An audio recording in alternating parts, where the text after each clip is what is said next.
유대인들은요, 이 바리새인들은 자기네들이 성경을, 구약 성경을 가지고 있으니까 아주 대단하게 생각했습니다. 아주 자부심이 대단하죠. 근데 예수님이 하시는 말씀이에요. 근데 너희들이 그 성경을 가지고 있지만은 그러나 너희들은 그 성경을 통해서 하나님의 음성을 듣지 못하고 있다. 그들은 자기네들은 하나님의 음성을 잘 듣고 있다고 생각했습니다. 뿐만이 아니에요. 그들은 하나님의 형상을 말씀을 통해서 보고 있다고 그들은 그렇게 자부하고 있었습니다. 그것만입니까? 그들은 하나님의 말씀을 자기네 간직하고 다닌다고 그렇게 생각하고 있던 자들이 있었어요. 근데 예수님이 하시는 말씀은 아니다. 너희들은 하나님의 음성을 듣지도 못하였고 하나님의 형상을 보지도 못하였으며 하나님의 말씀을 간직한 자들도 아니다.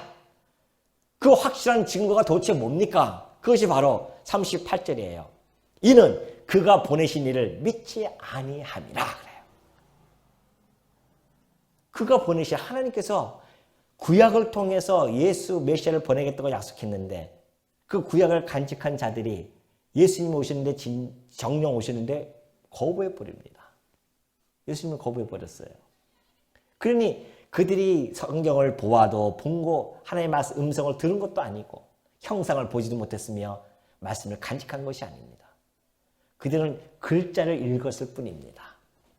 그리고 그들은 글자 기록되어진 이 성경을 가지고 다녔을 뿐입니다. 마음에 간직한 것이 아니었어요. 만약에 그들이 진정으로 거기서 하나님의 음성을 들었다고 한다면, 하나님의 형상을 보았다고 한다면, 하나님의 말씀을 마음속에 간직했다고 한다면 그들은 예수를 그리스도로 받아들였을 것입니다. 그것이 안 됐다는 겁니다. 왜 그러냐? 아까 얘기했듯이 39절에서 총체적으로 얘기하죠. 왜냐하면 너희가 성경에서 영생을 얻는 줄 생각하고 성경을 연구하거니와 이 성경이 곧 내게 대하여 증언하는 것이니라. 여러분, 이 말씀은요 대단한 말씀입니다. 지금까지 와서 성경을 이렇게 한 줄로 요약해서 이야기한 자가 아무도 없었습니다. 지금까지 이 구약의 많은 성경을 해석을 어떻게 해야 될지 모르고 있었는데 예수님이 와서 이 해석의 이 장을 열어놓으셨습니다. 올바른 해석의 장이었었습니다. 이 성경은 곧 내게 대하여 증거한 것이다. 그러면 이 성경을 바라볼 때, 구약 성경을 바라볼 때, 물론 신약도 마찬가지입니다.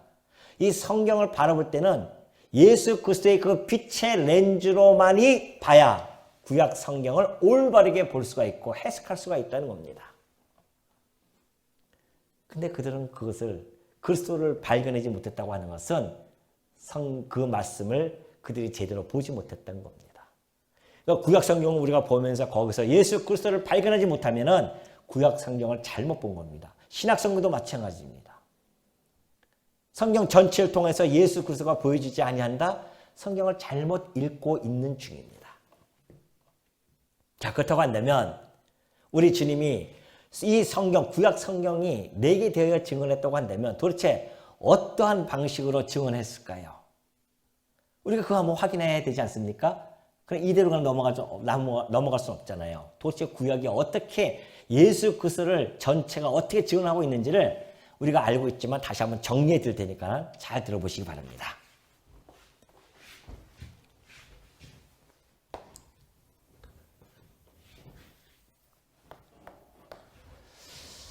자, 성경은 히브리서 기자가 얘기했듯이 여러 부분과 여러 모양으로 기록이 되어졌다고 했습니다. 여러 부분이라고 하는 것은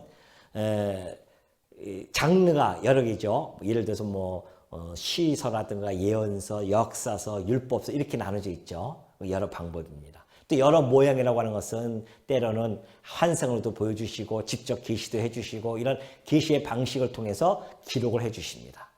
자, 근데 이 여러 방법으로 우리 주님이 보여주시는데 첫 번째가 바로 율법입니다. 율법. 자, 율법으로 이렇게 처음에 모세오경이라고 하죠. 창세기서부터 창세기, 출애굽기, 레위기, 민수기, 신명기를 이야기합니다. 그 모세오경해서 그 율법서라고 하죠. 그 율법서가 예수 그리스도를 대하여 증언을 한다는 겁니다. 어떻게 할까요? 한번 볼까요? 자, 먼저 율법은 크게 계명으로 되어 있죠. 계명과 율례로 되어져 있습니다. 그리고 규례로 되어져 있죠. 계명과 율례와 규례로 되어져 있는데 이 계명과 율례는요. 크게 하나님 사랑 그리고 이웃 사랑입니다. 계명 10계명이 크게 대강령을 보면 10계명의 강령을 보면 하나님을 사랑하고 위로는 아래로는 이웃을 사랑하라. 이것이 10계명이에요. 이 계명에 의해서 율례가 파생이 되어집니다. 그러니까 모두 다 하나님 사랑과 이웃 사랑이에요. 그런데 이스라엘 백성들이 이 계명을 주셨는데 이스라엘 백성들은 이것을 잘 지켜야 되는데 지키지 못합니다. 왜? 인간들은 하나님을 사랑하고 이웃 사랑을 할 수가 없어요. 자기 스스로만 사랑할 줄 아는 자들이지 어떻게 이걸 할 수 있겠습니까? 못한다는 말입니다. 그럼 왜 이걸 주셨는가? 이걸 통하여서 우리가 하나님도 사랑하지 못하고 이웃도 사랑하지 못하는 존재라는 것을 깨닫게 해주려고 이걸 주신 거예요. 그래서 우리가 죄인임을 깨달으라는 거죠. 하나님 사랑 못하고 이웃 사랑 못하면 너희 죄인이야. 그런데 예수님, 하나님께서 이들에게 줌으로 말미암아 너희들 죄인이야. 그런 이야기예요. 그걸 깨닫게 해주시는 거죠. 그러면 이걸 누가 지킵니까? 이것이 바로 누가요? 하나님의 아들만이 이것을 지킬 수가 있어요. 그래서 이 계명과 율례는요. 하나님의 아들이 오셔서 지켜주실 것에 대하여 증언하는 내용입니다. 예수님이 오셔가지고서는 위로는 하나님을 사랑해서 그 말씀을 순종하고 십자가에 죽으십니다. 이웃을 사랑해서 우리의 죄값을 대신해서 십자가에서 죽으십니다. 이것이 바로 하나님 사랑과 이웃 사랑의 완성이었습니다. 예수님이 오셔서 지킬 내용이었습니다. 또 이 규례라고 하는 것은 크게 두 가지로 나눠집니다. 자, 제사가 있습니다. 제사 규례가 있죠. 그리고 절기가 있습니다. 자, 제사라고 하는 것은 크게 제세 3요소가 있습니다. 성전이 있죠. 성전에서 드려야 됩니다. 아무 데서나 제사를 못 드립니다. 오로지 성전에서. 그리고 대제사장, 그죠? 제사장. 아무 지파나 하면 안 돼. 레위 지파 중에서 제사장들. 그리고 제물이 있어야 됩니다. 이것이 제세의 3요소예요. 그러면 이 제세의 3요소는 뭔가? 이들이 이것을 지키지 못하니까 대신해서 제사를 통해서 하나님께 죄를 속죄를 받는 겁니다. 그래서 이 제사도 여러 가지 제사 방법이 있죠. 번제, 무슨 속죄제, 속건제, 화목제 이런 제사법이 있습니다. 이런 제사를 통해서 자기의 죄를 용서함 받는 겁니다. 하나님 나는 사랑 못했습니다. 이웃 사랑 못했어요. 그래? 용서해 줄게. 또 제사 드리고 또 제사 드리고 이런 겁니다. 근데 이 제사 이 모든 것들이 성전과 제사장과 이 제물이 다 예수 그리스도에 대한 모형과 그림자였다는 겁니다. 그래서 예수님이 그러시잖아요. 이 성전을 허물어라. 그럼 내가 3일 만에 세울 것이다. 나중에 제자들이 깨닫고 보니까 이 성전, 예수님께서 자기 몸을 성전인 것으로 그렇게 말씀하셨더라. 그렇게 이야기했잖아요. 그러니까 성전은 이 장차 오실 그리스도께서 당신의 성전이 되어지실 것에 대한 모형이었습니다. 그럼 성전에서 제사장들이 제사를 지냈는데 제사장들이 지냅니다. 대제사장이죠. 하나님을 제사를 섬기는 일을 한단 말입니다. 예수님께서 오셔서 대제사장으로서 이 제사를 집도하시는 거예요. 그리고 제물은 곧 어린 양으로 이 땅에 오셔서 죽으실 것에 대한 모형이었습니다. 그러니까 이 모든 제사는 장차 오실 예수 그리스도를 증언하는 모형과 그림자였다는 겁니다. 성전에 있는 여러 가지 있죠. 언약궤라든가 언약궤 있습니다. 그 언약궤에 있는 또 뭐가 있습니까? 그 언약궤 안에는 만나 땅지 또는 뭐 십계명판 그리고 아론의 쌍는 지팡이 이런 것들도 결국은 다 그리스도를 향한 그런 모형과 그림자였습니다. 십계명 돌판이 바로 예수 그리스도께서 지키실 것에 대한 이야기였고 만나 땅지는 하늘의 떡으로 오실 예수 그리스도에 대한 이야기고 아론의 쌍는 지팡이는 부활하실 것에 대한 그런 내용이었습니다. 그러니까 성전 안에 있는 기물들도 다 예수 그리스도를 향해서 집중하고 있는 겁니다. 예를 들어서 떡상 있잖아요. 언약궤는 지성소에 있지만은 이 떡상이라든가 등불이라든가 뭐 향단이라든가 이런 것들은 다 성소에 있거든요. 떡상은 하늘의 떡으로 오실 그리스도, 등불은 빛으로 오실 그리스도, 향단은 예수님이 오셔서 성도를 위해서 기도하실 것에 대한 것들, 이런 모든 것들이 그 안에 다 담겨져 의미가 있는 겁니다. 그러니 모든 내용들이 다 뭐예요? 예수 그리스도를 증언하는 내용이었었다. 그런데 지금 와서 이걸 또 하자는 그런 교파도 있지 않습니까? 이런 엉터리가 어딨습니까? 실체가 오셔가지고 다 이루어졌는데.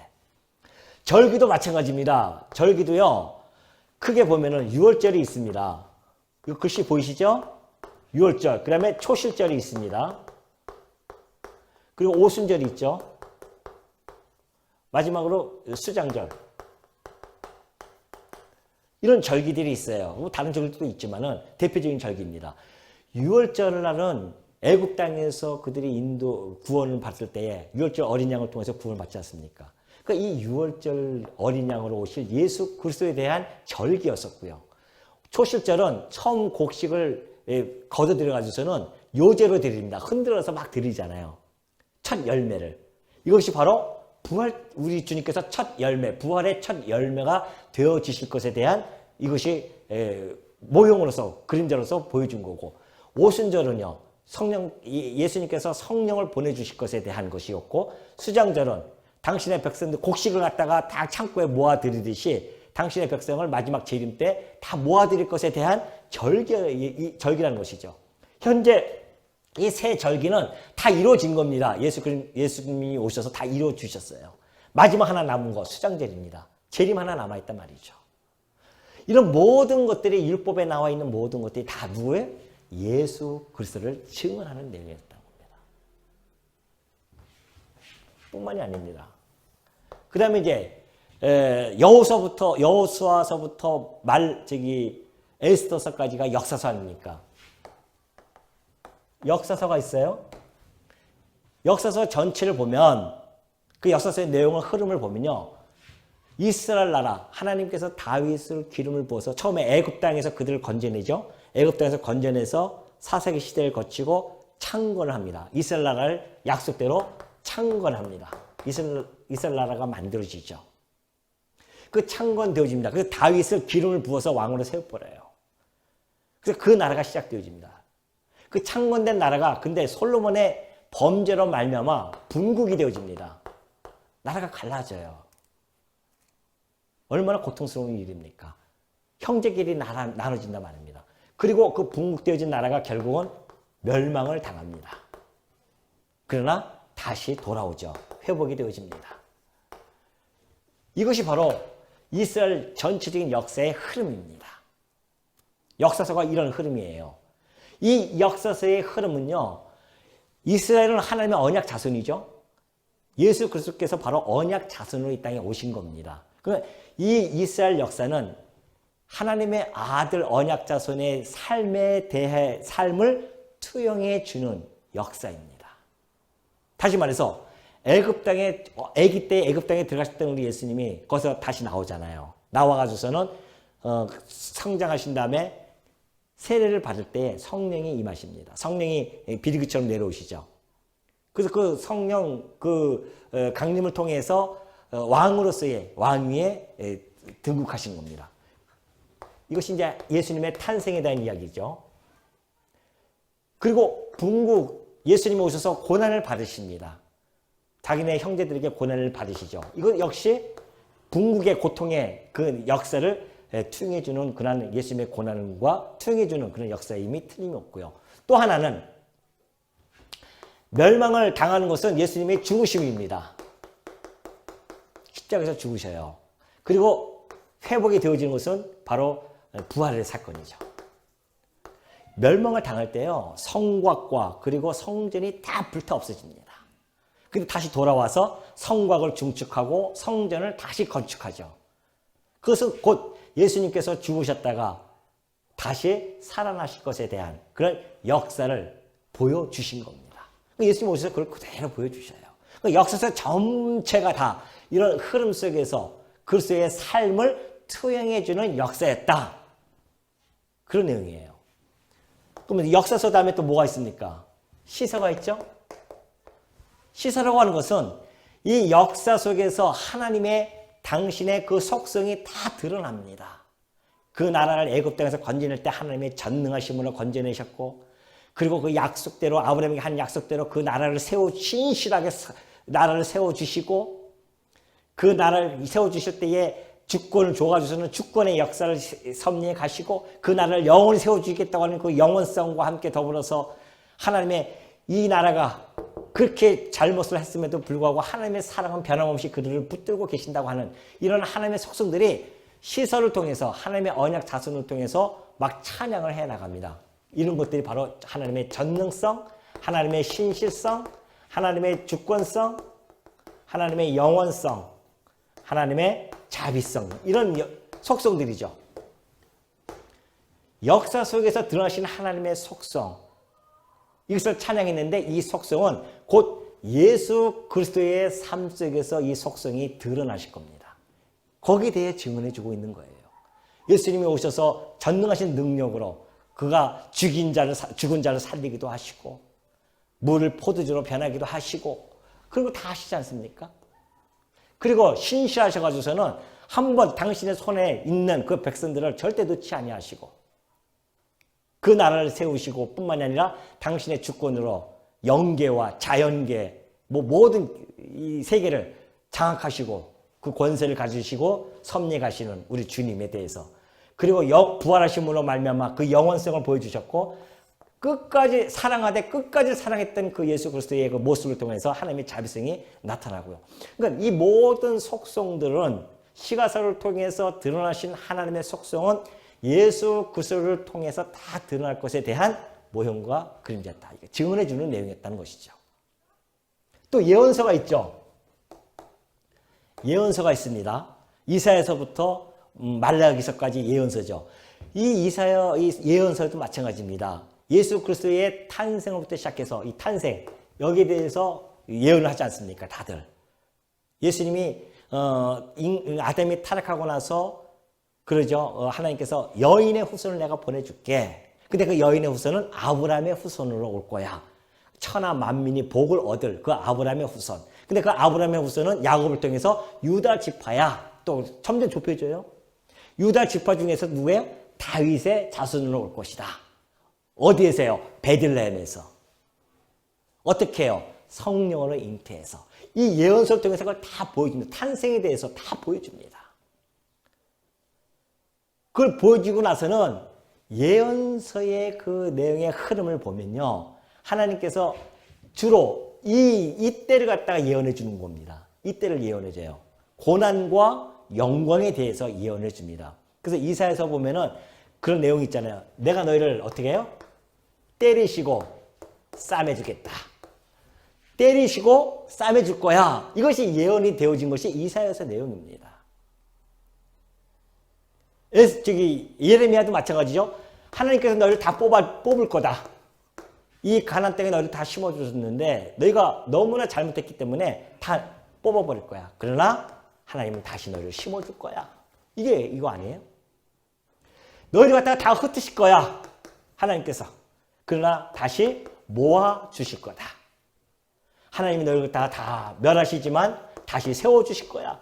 이러한 대선지서를 통하여 드러나시는 하나님의 뜻이 이 안에 예언이 다 되어져 있습니다. 이 모든 내용이 다 이 내용이에요.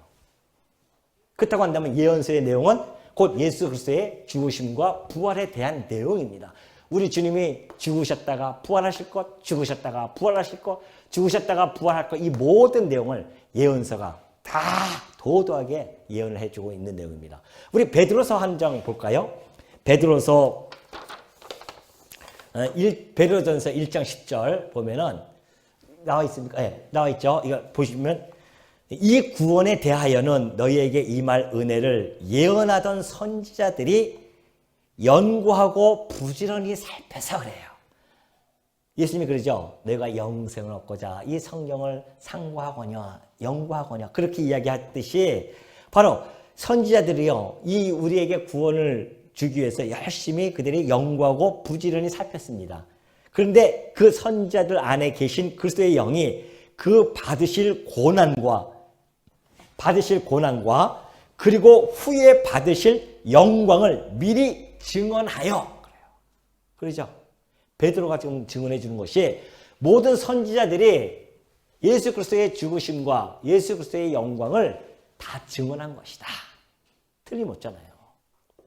그러니 예언서는 예수 그리스도의 죽으심과 부활에 대한 예언이었다.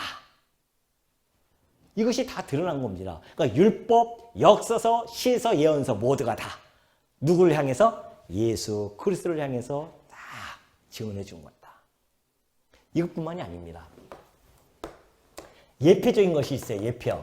하나님께서 이건 전체적인 흐름이고 예표적인 인물들을 통해서 예수 그리스도를 다 증언해 주고 있습니다. 첫 번째가 누구예요? 아담이 있습니다. 아담 아시죠? 아담은 아담 한 사람으로 말미암아 죄가 세상에 들어옵니다. 그러죠? 그래서 모든 사람에게 죄가 미쳤어요. 그것은 곧 마지막 아담으로 오실 예수 그리스도를 통하여서 의가 온 세계에 미칠 것에 대한 표상이었단 말입니다. 아담인. 그 아담은 오실 자의 표상이었다는 그 이유가 그 말씀입니다. 아담 한 사람으로 죄가 들어왔듯이 둘째 아담이신 예수 그리스도를 통해서 의가 세상에 들어올 것. 이것에 대한 예표적인 인물이었습니다. 물론 하나님께서 이 아담을 형상으로 만들었어요. 하나님의 형상으로 만들었죠. 그것처럼 그러나 우리 주 예수님은 하나님의 형상이십니다. 형상으로 만들었지만 예수님은 하나님의 형상으로 오셨어요. 그러니 아담은 오실 그리스도에 대한 예표적인 인물입니다. 아담만 그런 것이 아닙니다. 아벨은 어떻습니까? 아벨은요, 의로운 제사를 지내다가 자기 형 가인에게 시기와 질투를 받아서 죽임을 당합니다. 우리 주님이 오셔가지고서는 의로운 진리의 말씀을 전하고 있는데 그 시기하고 질투가 나가지고서는 자기 형제들에게 죽임을 당하는 거 아니겠어요? 그 바로 아벨의 죽음이 예수 그리스도께서 자기 형제들에게 유대인들에게 팔려서 죽을 것에 대한 그러한 예표적인 인물이었다는 겁니다. 예표적인 죽음이었어요. 에녹은 어떻습니까? 에녹은 인간 세상 속에서 가장 처음으로 승천한 자입니다. 살아서 승천한 자예요. 이것은 곧 장차 우리 주님께서 오셔서 죽으셨다가 부활하고 승천하실 것에 대한 예표로서 보여주었습니다. 또 이삭이 있습니다. 하나님께서 이삭을 바쳐라. 외아들 이삭을 바쳐라. 그 아브라함이 이삭을 가지고 막 바치러 갑니다. 모레산 가서 막 죽이려고 합니다. 하나님께서 아니다. 됐다. 네 믿음 내가 확인했다. 그거 살려줍니다. 그건 무슨 이야기예요? 죽었다가 살아날 것에 대한 그런 예표적인 인물이 바로 이삭이었습니다. 요셉도 있습니다.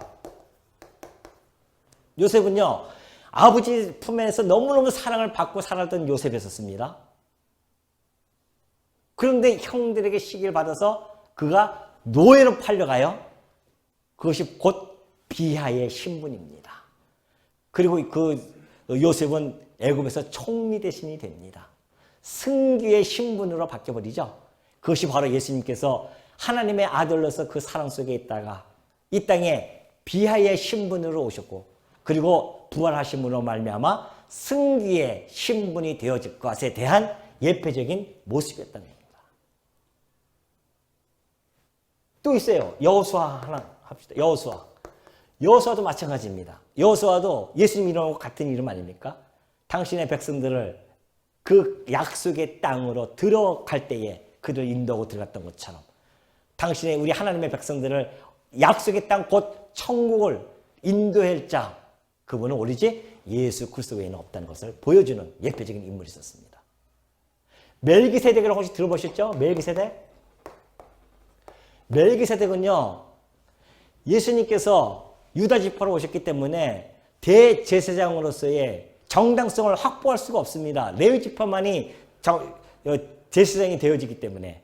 그러나 하나님께서 일찍이 멜기세덱을 갖다가 세워주심으로 말미암아 시작도 없고 끝도 없는 대제사장이었습니다. 멜기세덱이. 그 이야기는 예수님께서는 레위 지파의 반차가 아니라 멜기세덱의 반차를 따라서 오실 대제사장으로서의 그 인물로서 하나님께서 보여주신 겁니다. 그 예수님이 대제사장은 레위 지파가 아니라 바로 이 멜기세덱의 반차를 따라서 오신 겁니다. 모세도 마찬가지예요. 모세. 하나님께서 모세에게 그러죠. 내가 너와 같은 선지자를 하나 보내주겠다. 그런 이야기 하십니다. 그 선지자가 뭐예요? 그러니 바리새인들 그러잖아요. 네가 그 선지자냐? 그 선지자, 정관사가 붙어 있는 그 선지자라고 하는 것은 모세에게 약속했던 그 선지자, 곧 참 선지자이신 메시아를 이야기하는 겁니다. 예수님이 그 선지자로 이 땅에 오시지 않았냐 말이죠. 그 모세도 역시 참 선지자로 오실 것에 대한 예표적인 인물이었습니다. 다윗 왕 아닙니까? 기름을 부어서 다윗 왕국, 하나님이 약속한 그 나라를 왕으로 세워주십니다. 다윗의 자손으로 이 땅에 오셔서 만왕의 왕으로 오실 예수 그리스도에 대한 예표적인 인물이 틀림이 없죠.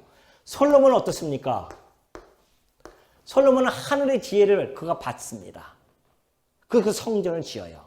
우리 예수님께서 하늘의 지혜자로 오셔서 당신 스스로가 그 성전이 되어져서 성전을 지어져 갈 것에 대한 예표적인 인물로서 세워진 겁니다. 요나는 어때요? 요나는 물고기 뱃속에서 3일 있다가 다시 나오지 않습니까?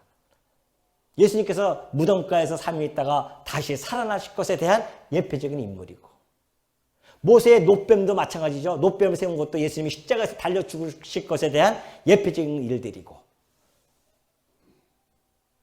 시간이 없네요. 더 하려고 해도. 세고 셌습니다. 그러니 이 모든 것들이 다 뭐예요? 예수 그리스도에 대하여 증언한 것이라. 구약만 한 것이 아닙니다. 구약은 오실 그리스도에 대하여 증언했다고 한다면 신약은 오신 그리스도에 대하여 증언한 내용입니다. 그러니 모든 성경이 다 누구에게? 예수 그리스도에게 집약이 되어진 거예요. 그러니 성경을 보면서 예수 그리스도를 발견하지 못했다? 바리새인들입니다. 왜? 바리새인들은 세속적인 정치인들이기 때문에 그래요. 세속적인 종교인이었어요. 세속적인 종교인들은 자기의 정치적 지위를 이용하려고, 그것을 획득하려고 말씀을 가지고 있습니다. 그들은 그 말씀을 자기의 이권과 영예와 그리고 물질을 취득하고자 그것을 이용하는 자들입니다.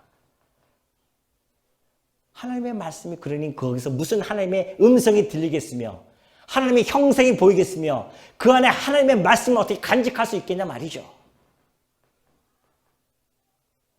근데 오늘 여러분들은 이 말씀을 보면서 우리 예수 그리스도가 보이니 이것이 복된 자가 아니겠어요? 모든 게 다 예수 그리스도로 우리는 다 집약이 되어진단 말입니다. 우리는 잘나서 그렇게 이걸 잘났기 때문에 이걸 알 수 있었을까요? 아니에요. 이 모든 것을 성령의 감동으로 기록한 이 저자에 의해서 기록되어졌듯이 성령의 감동이 아닌 것은 이걸 깨달을 수가 없습니다. 오늘 우리에게 성령이 오셔서 함께 내주하고 계시며 우리로 하여금 이 말씀을 읽을 때에 성령이 감동해 주셔서 우리로 하여금 이 말씀 속에서 예수 그리스도의 음성이 들려지고 예수 그리스도의 형상이 보여지며 예수 그리스도를 우리 마음속에 간직하게 되어졌다고 하는 이 모든 놀라운 사실은 우리가 하나님의 자녀로서 하나님의 영이 나와 함께하고 계신다는 그 확실한 증거라는 말씀입니다. 그럼 우리가 복된 자가 아니겠어요? 우리가 행복한 자가 아니냐 말이죠. 세상에 이런 책이 어디 있습니까? 이런 책이 세상에 어디 있어요? 이 구약 성경 1500년 기간 동안 쓰여진 책입니다. 신약 성경까지 하면 1600년이 넘어요. 그 1600년 동안 40몇 명의 기자들이 각자 시대마다 다 다르게 적었는데 그 모든 것이 하나의 주제를 향해서 다 집중되어졌단 말입니다. 오직 예수 그리스도를 향해서. 이런 책이 있어요? 이런 책을 우리가 간직하고 있는 자들입니다. 간직하려고 했다면 이 글씨책만 가지고 다니지 마시고 이 책이 우리 마음속에 신비에 새겨져야 됩니다. 우리가 왜 지금 하나님의 백성으로서 이 땅에 왜 사는지도 의미도 모르고 그렇게 살아가는 어리석은 자들 되지 마시고 이 말씀이 우리 마음속에 깊이 새겨져서 말씀을 볼 때마다 감동과 감격이 일어나고 우리 주 예수 그리스도가 보여짐으로 말미암아 그리스도를 영광을 찬송하면서 그를 보내신 하나님 여호와께 감사와 찬송이 날마다 쏟아지는 여러분이 되어지시기를 당부드립니다.